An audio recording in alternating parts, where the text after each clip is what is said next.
अज़्म मुसम्मम और इरादे मुस्तहकम हों तो मंजिल मुश्किल नहीं होती।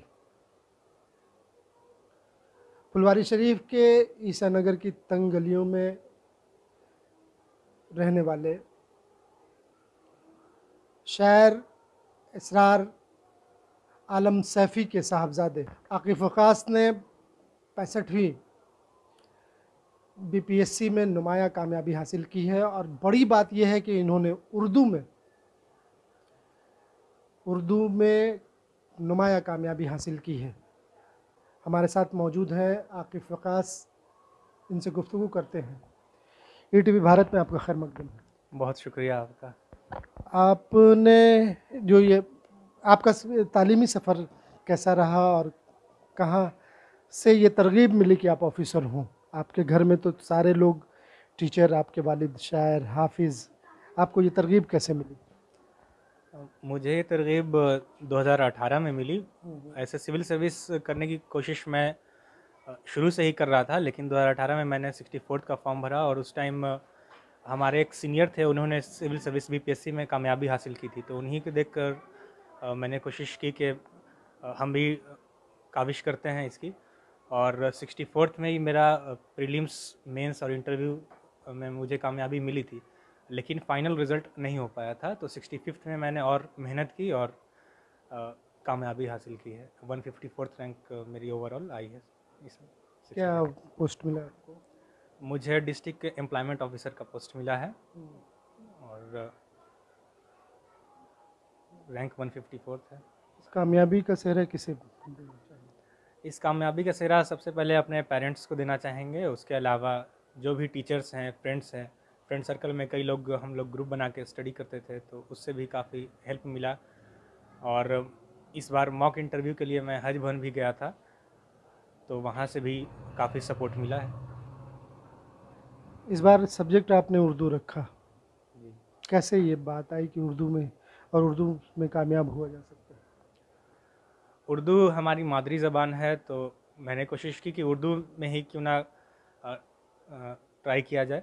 हमारे घर में उर्दू का माहौल है, तो सिलेबस मैंने देखा, तो सिलेबस के अकॉर्डिंग जो भी शायर पढ़ने हमें गालिब इकबाल के बारे में, मीर तक़ी मीर हैं और कई नावल निगार हैं, प्रेमचंद और मीर अमन जैसे, तो उनके नोट्स घर में ही दस्तयाब हो गए काफ़ी। और बकिया नोट्स मैंने दोस्तों से हासिल किए जो तैयारी कर रहे थे साथ में। तो इसी तरह मैंने किया और फिर एग्ज़ाम दिया तो सही रहा। 65th में आपने तैयारी खुद से की, सिर्फ मॉक इंटरव्यू में हज हाउस गए, तो किस तरह की तैयारी की, कैसे किया? नए जो तैयारी करने वाले बच्चे हैं लोग, उनको भी आपसे तरगीब मिले, क्या किया आपने? सबसे पहले प्रीलिम्स के लिए तो प्रीवियस ईयर क्वेश्चन काफ़ी इंपॉर्टेंट होते हैं, और बेसिक के लिए मैंने एनसीईआरटीज़ पढ़ा। एनसीईआरटीज़ 6 से 10th काफ़ी इंपॉर्टेंट है, और कुछ कुछ सब्जेक्ट के लिए 11-12 इकोनॉमिक्स वगैरह के लिए 11-12 की एनसीईआरटी भी काफ़ी इंपॉर्टेंट रोल अदा करती है। उसके अलावा प्रीवियस ईयर क्वेश्चन, जैसा मैंने कहा कि कुछ एक डिफिनिट सिलेबस होता है बीपीएससी का, और उसी हिसाब से क्वेश्चन आते हैं। जैसे कि हिस्ट्री हो गया, तो हिस्ट्री का वेटेज काफ़ी ज़्यादा है, और करंट अफेयर्स का वेटेज काफ़ी ज़्यादा है प्रीलिम्स में। और इसी तरह ज्योग्राफी, मैप बेस्ड क्वेश्चंस भी आते हैं बिहार में। बिहार की नदियाँ और डिस्ट्रिक्ट्स इंपॉर्टेंट हैं, तो उसी पैटर्न को मैंने फॉलो किया, देखा कि किस तरह से क्वेश्चन आए हुए हैं। प्रीवियस ईयर क्वेश्चन का मैंने मुताला किया और उसके बाद मैंने किया। एम क्या है आपका?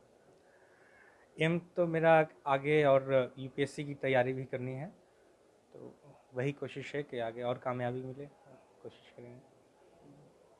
तो घर में आपके उर्दू और शायर, आपके वालिद खुद शायर हैं, उर्दू का माहौल मिला इसलिए आपने उर्दू पढ़ने वाले जो बच्चे हैं या उर्दू ले करके पढ़ें, उनको आपका क्या पैगाम है? जी, बहुत सारे उर्दू ऑप्शनल वाले बच्चे ये सोचते हैं कि उर्दू में मार्क्स नहीं आता है, या उनसे बीपीएससी नहीं निकल पाएगा। तो उनके लिए यही है कि अगर मेहनत करेंगे तो हर सब्जेक्ट में स्कोर होता है, और उर्दू भी काफ़ी स्कोरिंग है। अगर आप सही से लिखेंगे तो उर्दू में भी मार्क्स आएगा और अच्छे रैंक भी आएंगे।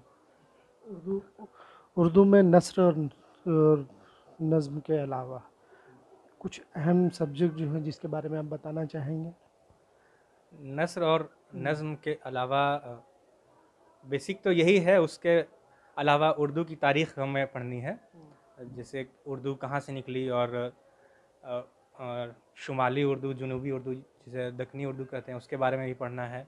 फिर उससे पहले आर्यों का दौर के बारे में पढ़ना है, प्राकृत के बारे में भी सवालात आते हैं, तो वो सब भी हमें पढ़ना है। स्कोर होता है और आपको नंबर मिले अच्छे? जी, स्कोरिंग होता है, मुझे 300 में 177 नंबर मिले हैं उर्दू में। आप फैमिली बैकग्राउंड के बारे में बताएं। फैमिली बैकग्राउंड में फादर टीचर हैं हमारे, और अम्मी तो हाउस वाइफ नहीं हैं फिलहाल, और उन्होंने पीएचडी किया हुआ है, शायरा हैं वो भी। और घर में उर्दू का माहौल मिला तो दोनों पेरेंट्स से काफ़ी हेल्प मिली, सपोर्ट मिला, तो उससे भी तैयारी में काफ़ी मदद मिली, और जिसकी वजह से मेरे अच्छे स्कोर आए। सिविल सर्विसेज मकसद क्यों आपका? बेसिकली सोसाइटी को भी हेल्प मिले, इसके लिए भी सिविल सर्विस काफ़ी इंपॉर्टेंट रोल अदा करता है। जैसे कि कोई भी गवर्नमेंट स्कीम्स आती है तो उसका इफेक्टिव इम्प्लीमेंटेशन सिविल सर्विस वाले को ही करना है, हम ही लोग को करना है। तो इसीलिए मैं शुरू से देखता था तो सोचता था कि मैं भी बनूं, तो कोशिश है कि अब सही से जो भी काम अलॉट किया जाएगा मुझे, तो उसको सही ढंग से मैं पूरा करूं। कौन सी चीज़ ऐसी आपके जहन में रह गई है जिसमें आप चाहेंगे कि जब आपको जिम्मेदारी मिले तो उसको पूरा किया जाए? सोसाइटी को क्या देंगे? जैसे कि गरीबों के लिए या मार्जिनलाइज्ड सेक्शन के लिए जो भी स्कीम्स बनती है, तो उसका पूरी ढंग से ईमानदार तरीके से वो ग्राउंड लेवल पे भी उसका प्रॉपर इम्प्लीमेंटेशन हो, तो वही कोशिश करेंगे हम कि सही ढंग से, और अपना जो भी रोल होगा तो ईमानदारी से अदा करें। आकिफ ने वाज़ेह तौर पे कहा कि सोसाइटी को सरकारी मंसूबों के तहत गरीबों को मिलने वाला जो हक़ है उसके नफाज का अमली नफाज की पूरी कोशिश करेंगे। पटना से ईटीवी भारत के लिए खुर्शीद आलम।